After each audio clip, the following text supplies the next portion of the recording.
morning and welcome to She Speaks. It's a beautiful Tuesday. It's the first Tuesday actually in the month of June. So we welcome the first Tuesday in June and we welcome our guests for today. Our amazing guest is quite a dynamic one, and we're going to be finding out a lot more about her this morning and some of the drives and the initiatives that she's undertaken, all in an effort to help to uplift and build. And this is what aligns perfectly with what this program is about. So let's take a word from the partners, of course, our partner rather, which is the First National Bank. We appreciate you guys so much. Thank you for being on board and supporting the vision of the show as well. We take a word from them. When we come back, we get into our guests for the day. Of course, we're live also via our Facebook page, so you can go on to the official page of Radio Caribbean International, and we're also live on YouTube, so you could find us there at Radio Caribbean International as well.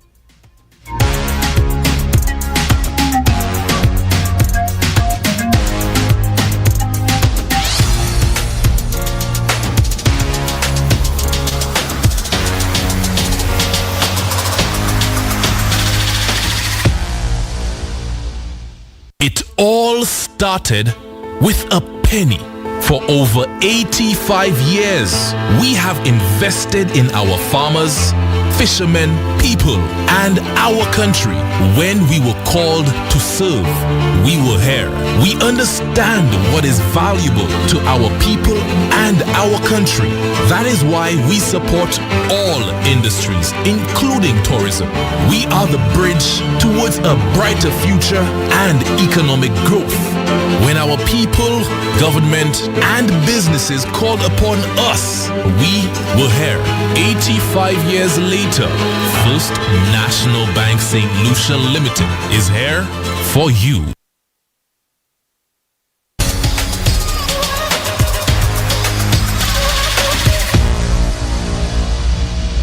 Absolutely. So this is where we say welcome, and we say welcome to our guest. Jacqueline Scott is the name, and we call her Jackie. Affectionately, we all call her Jackie. Jackie, welcome, and thank you for joining us on She Speaks today. Thank you for having me. Oh, it's a pleasure. You know, it was only a matter of time because, yes, you're doing the do's. We're going to get to that in a minute, but, we normally like to wire back down a little bit, get a little, lighten up a little bit, get to know the person that people may not have known before. Right. So we're going all back down to childhood. What were you like as a child? Where were you born? What was growing up like? What were some of the principles that you believe was grounded in you from then that has contributed to the person, the individual that you've become? Okay. Born in Castries. My roots are from Grosile. Grosile. Central Grosile, my dad, and Rivière-Mita, my mom. I grew up as an only daughter in my household. Two brothers. Grew up in Mondador.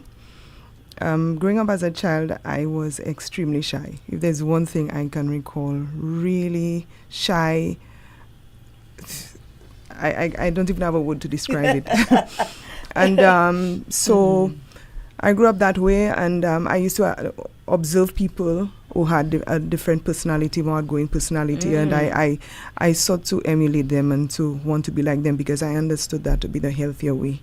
So I'm grateful to be much better at it now. Oh. And I find myself having to do public speaking and interacting with people and so on. That's so different from who I used to be. Right. Yes. So, was it a scary transition? Did you understand? When did you really start to make the transition into being a little more outgoing? Can you remember the first time that you attempted something bold?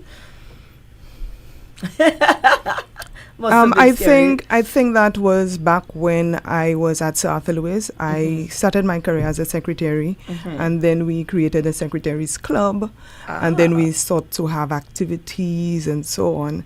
And I was voted as president a couple of times. So as president, therefore, you had to take the lead and find yourself in front of people and so on. So then I sought to put in practice what that felt like. I attended workshops and conferences in terms of building myself, my career and so on. And I observed people, and I realized that this is the persona, this is how it ought to be.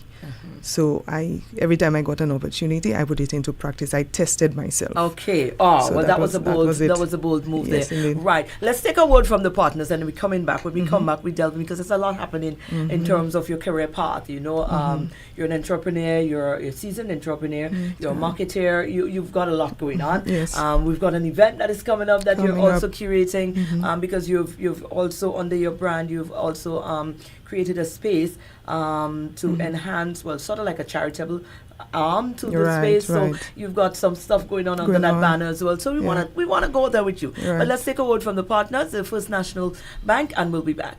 It all started with a penny. For over 85 years, we have invested in our farmers, fishermen, people, and our country. When we were called to serve, we were here.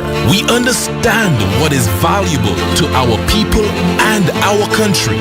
That is why we support all industries, including tourism. We are the bridge towards a brighter future and economic growth. When our people, government, and businesses called upon us, we were here. 85 years later, First National Bank St. Lucia Limited is here for you.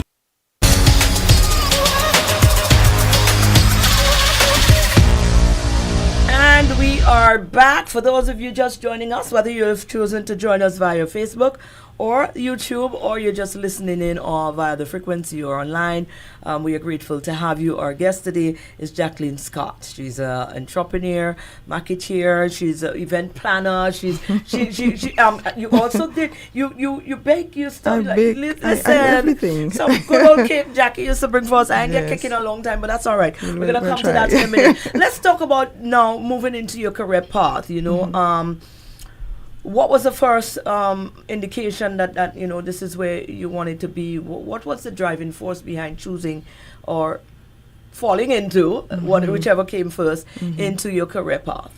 Okay, well, the career began in the secretarial field, and that is back in the day where the secretarial program at DTEMS was the thing to do as a young lady. Nice. That was before the days where you had career showcases and so on, where people really give guidance. So it was the thing to do, and that was the program girls aspired to. So I went into secretarial, and I spent 17 years in the field. So I grew from clerk typist up to executive assistant in that area. So it was great. But what I found is that I enjoyed my work the most when I was involved in activities. When I had to plan an event, when my office was in charge of an event, I had the responsibility to organize and liaise with the various service providers and so on. So I got to know musicians, caterers, and so on, and putting that together. Just being on the road, I found that I did not very much enjoy being at the desk. Right. But whenever we had a field trip, go out there, do research and so on, interacting with clients, that's when I was in my element. Nice. So that's when I came to understand, and of course continual growth and attending workshops and conferences, because I wanted to be better at my career, at what I did as a person and so on. So every workshop I would sign up and pay for it to attend. And so with that, that is when I came to understand what one's calling is. What really makes a person, helps you understand what your career is, what it is that you're passionate about. So I inquired, I researched, and I try to explain what it is that I actually enjoy. Right. To really understand, all right, what is the career path and so on. So I found that I enjoyed event planning. When I look back on my life, I was always involved in organizing whatever happened, whether it's family funerals, whether it's activities even at home, in the church and so on. I was always volunteering for those things because I thoroughly enjoyed it.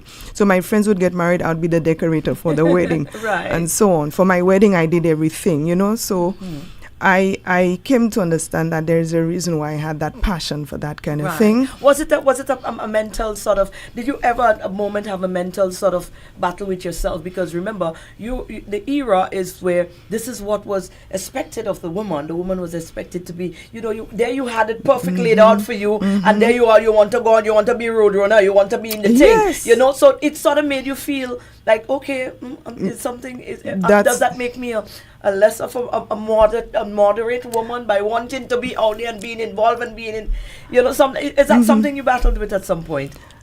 I think it's perhaps more the fear of turning to another direction, because for 17 years I had been doing this. So I was known in the field for doing that. I was a member of the Admin Professionals Association at the time and things like that. So I had built myself in that way.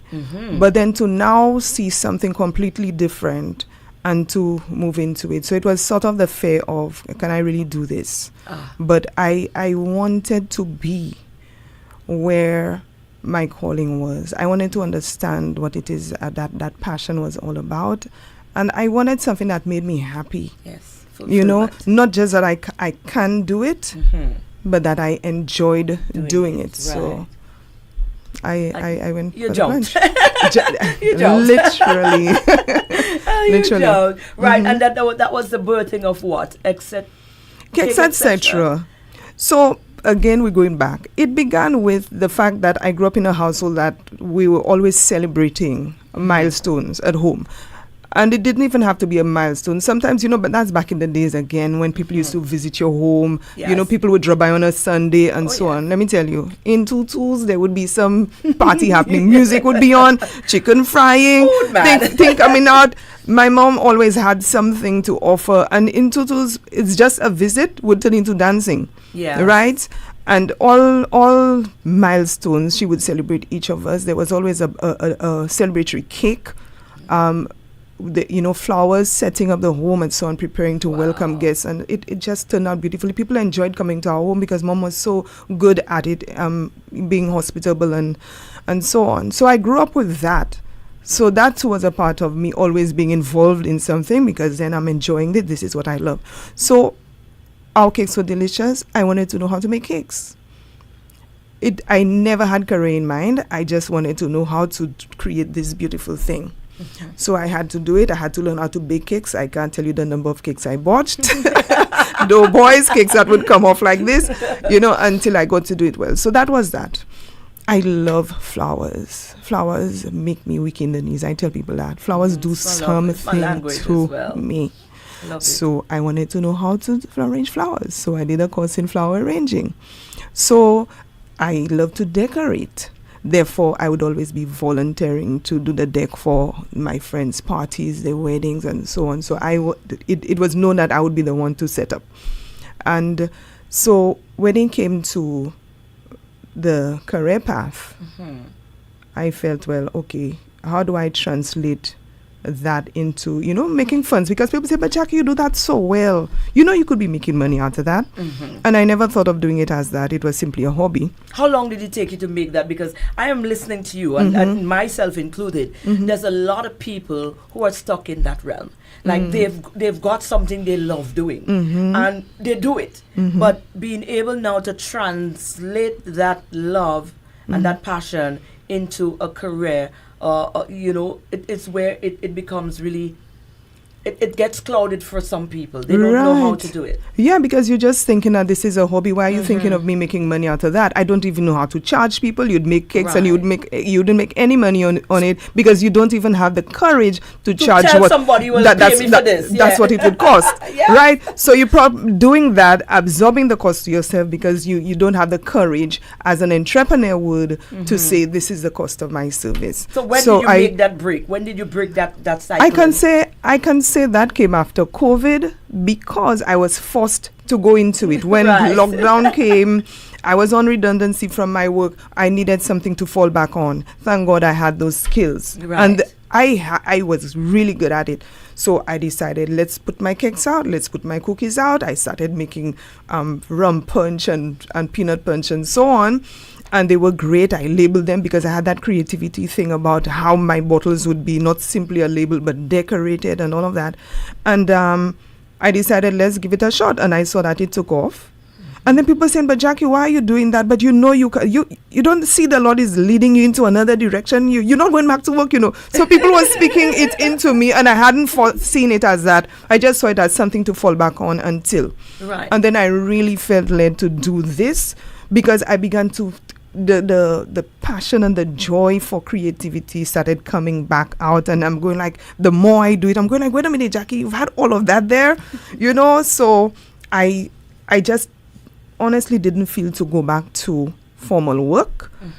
And I just basically took the plunge and prayed about it, and I felt the Lord just kept telling me and opening doors, and I really felt the conviction that this was it.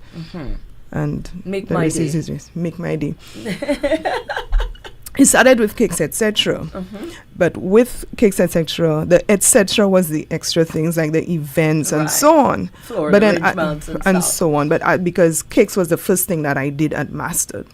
But as it got better, I realized that if you're going to do this professionally, your branding needs to look right. The name needs to properly articulate what you do. So the name Cakes Etc. did not cover what I really wanted the business to be, to present itself. So I had to rebrand, so to speak. And that I committed to the Lord. He gave me the name as well.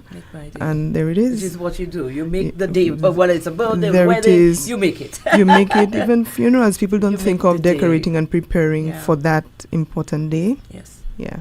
Wow. Right. Fast forward now to now the new arm that is created under the Make My Day brand, which is the charitable arm, which is Graceful Gatherings. Graceful Gatherings. Now tell me about the birthing of that. Why did you decide that you had to have that component as part of your business? Okay. Because I always intended at some point in my career to start a business. At the end of the day, typically, you would retire and you'd want to have something to fall back on so that you continue to be productive. And I always wanted that whatever the business would be, that it would be sort of a social enterprise, that something about it would be seeking to make a difference. Okay, because again, you've been through trials, you've been through things in life, you've grown, you've had experiences, you've found help, and your heart goes out to people. You have, I think people would call me an empath. My spiritual gifting is compassion. And I want to be able to help people. And I would like that whatever business that I have, it helps make a difference. It has an impact, and it's not simply about generating income. Yeah. So that was always in the back of my mind. And when I Make My Day started, I really felt, all right, this is it. I'm actually on the path towards that. This is where I will be moving forward. So I want to know how this business now is going to make a difference, because it began with an inspirational gift store in my mind way back when, because it's so direct, gifts and faith-based products and things like that. But here I am doing events and doing weddings for people and birthday parties. But how does being an event designer, making flowers and so on, reach out to people? Yeah. So I had that battle, and I've just been in prayer about it for the Lord to lead me. Lord, this is the thing you're sending me into clearly. How is that going to do this? Yes. And it just came, in really taking time to reflect and not rushing ahead. He will speak. And he gave me the name Graceful Gatherings. It just popped, it just stuck. Graceful Gatherings. And what is that about? And the revelation that it's really meant to be an arm of the business that will itself create those special events. So all the weddings and so on, that's, yes, income generation. But you will now be creating events, special events with all of the flair, all the beauty, whatever it is. It's fully what it's supposed to be. All of it. But within there, it's actually inviting people to a space. And within that space, you are ministering to them, you are pouring it in. And we it's not even you doing it for them, but we are all learning and growing and doing it together. Nice. It's needful. So if sometimes people are going here and everywhere looking for that thing and they don't know, but if you create the space and invite them in, that they can receive, they can feel loved and hopeful, and leave full and go back to face their day, face their challenges. But it's a place where you just pour into, if I could say it in a nutshell. Wow. Right. Well, under that banner, we have your first gathering that you're about to undertake. Excited much, I would imagine. It's our Petals and Pores. Tell me about that. Okay. Petals, because I absolutely adore flowers. I can't say it enough. And pause being a play on the word pause in terms of pouring of teas, pouring of cocktails, as well as pouring into, being poured into, as well as pouring into each other. Just the idea of you filling up, come, it's like an oasis. You come back just to be refilled and just to be reminded, yes, it's okay, all will be well. And to be reminded that you can, reminded that you have support, you are not alone. Sometimes you need that, it's an exhale, so to speak. Sometimes you need that long hug. And I've described it as that it's that 20-second hug. They say a true hug will last 20 seconds, not that quick, brief thing. But just the holding you and that you feel embraced. And that, you just are reminded that you are okay. And when you leave, that you leave overflowing, you leave. I say that because I know what that is like. Yeah. I've been there, I've felt it. And people may look good on the outside. You don't know what people are carrying. Truth. And sometimes they just needed that thing, right? So, and it's not necessarily going to do it all. Because change really takes long-term effort. Right. But we are hoping that even within the space that people would network, friendships would be created, and people will bond, so that even when you leave, you might meet someone who might tell you about a support group that they have, or a prayer group that they have, or just because you strike up friendships with someone, that person may become a prayer partner. Nice. That person may be the one you meet for coffee on a Friday moving forward. Right? You wouldn't even know you're sitting next to somebody who will become a lifelong friend.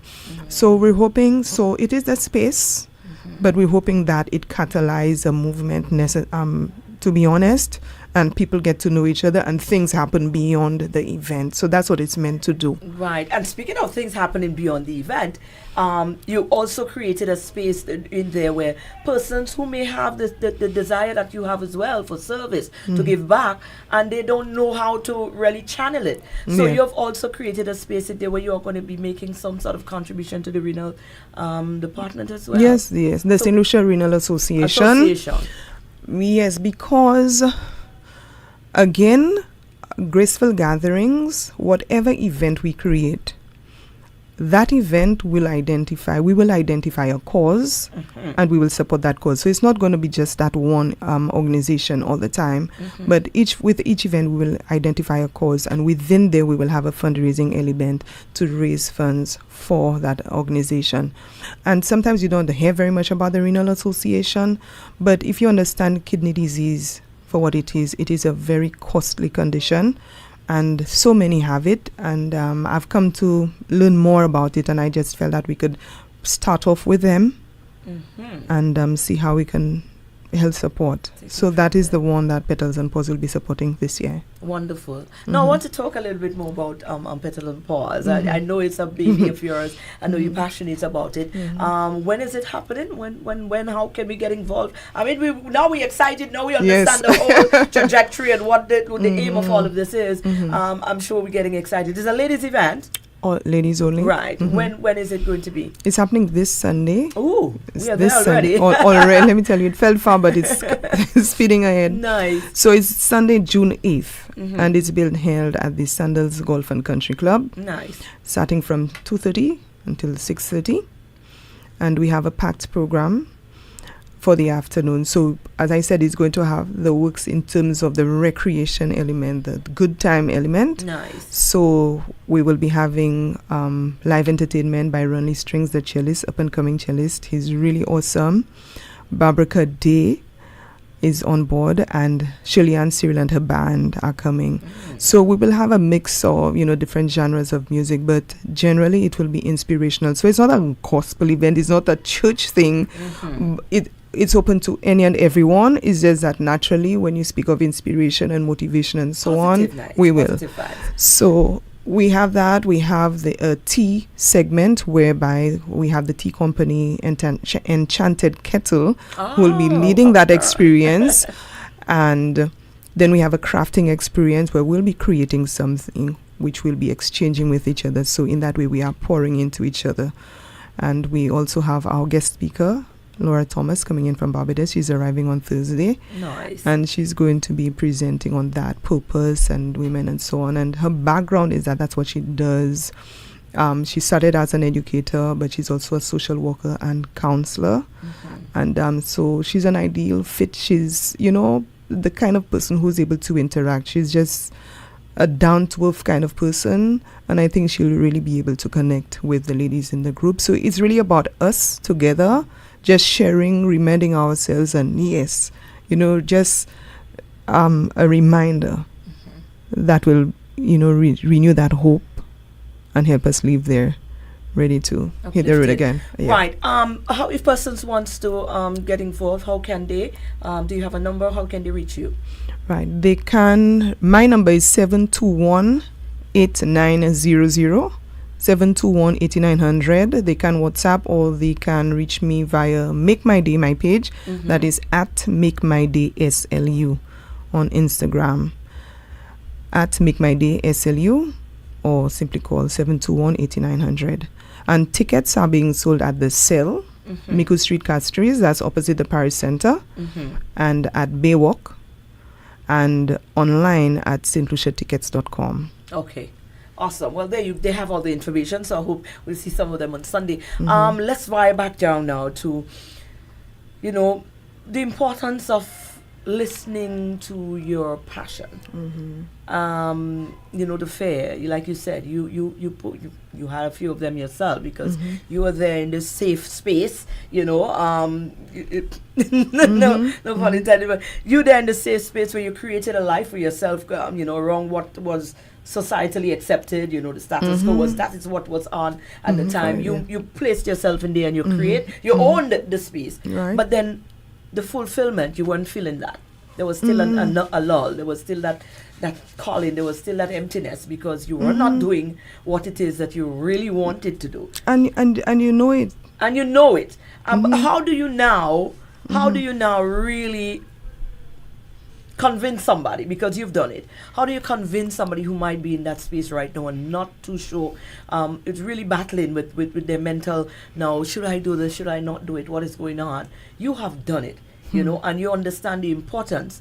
Now that you've actually been operating in what your love, your passion, where your passion lies, you would know the difference between operating where it was a safe space, doing a thing, it was getting all of that, but it was not the passion. So you have done the both. How do you convince somebody that is battling with that mentally right now?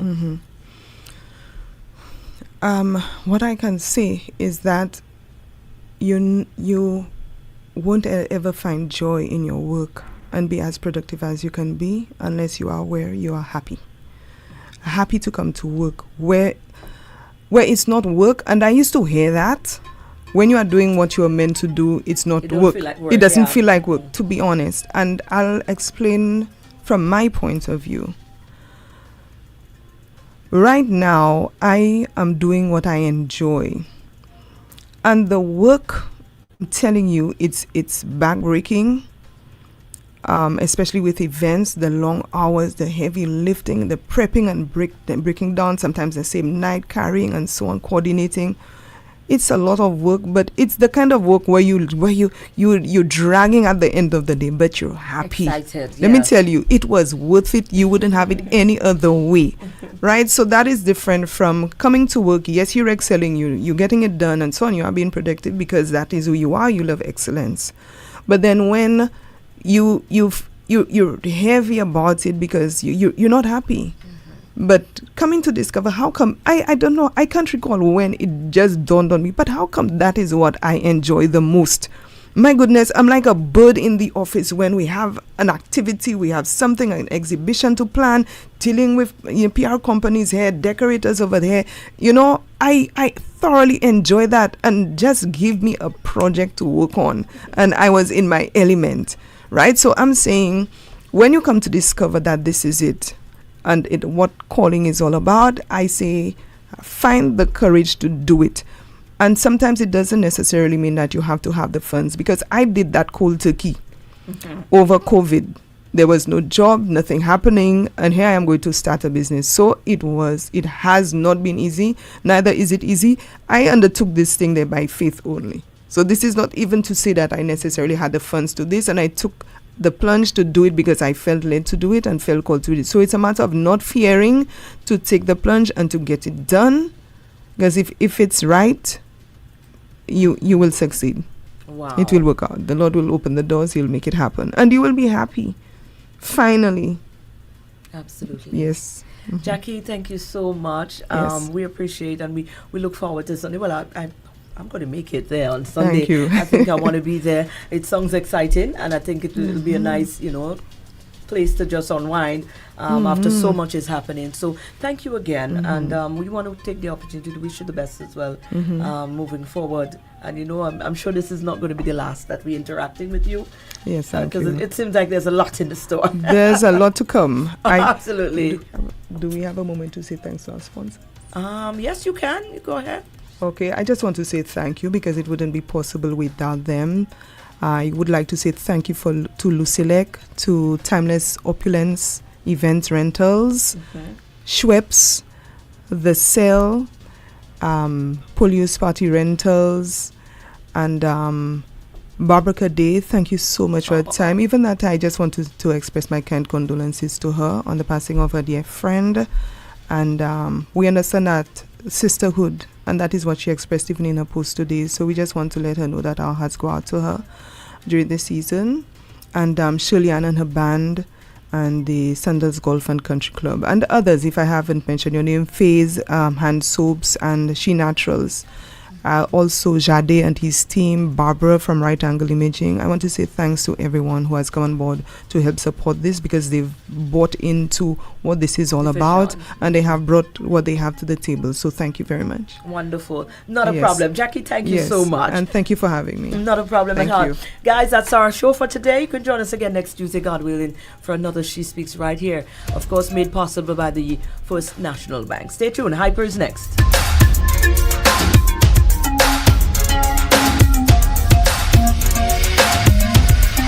It all started with a penny. For over 85 years, we have invested in our farmers, fishermen, people, and our country. When we were called to serve, we were here. We understand what is valuable to our people and our country. That is why we support all industries, including tourism. We are the bridge towards a brighter future and economic growth. When our people, government, and businesses called upon us, we were here. 85 years later, First National Bank St. Lucia Limited is here for you. Established in 1961 and still going strong. Like, really? No. Shut up. Radio Caribbean International. We are number one.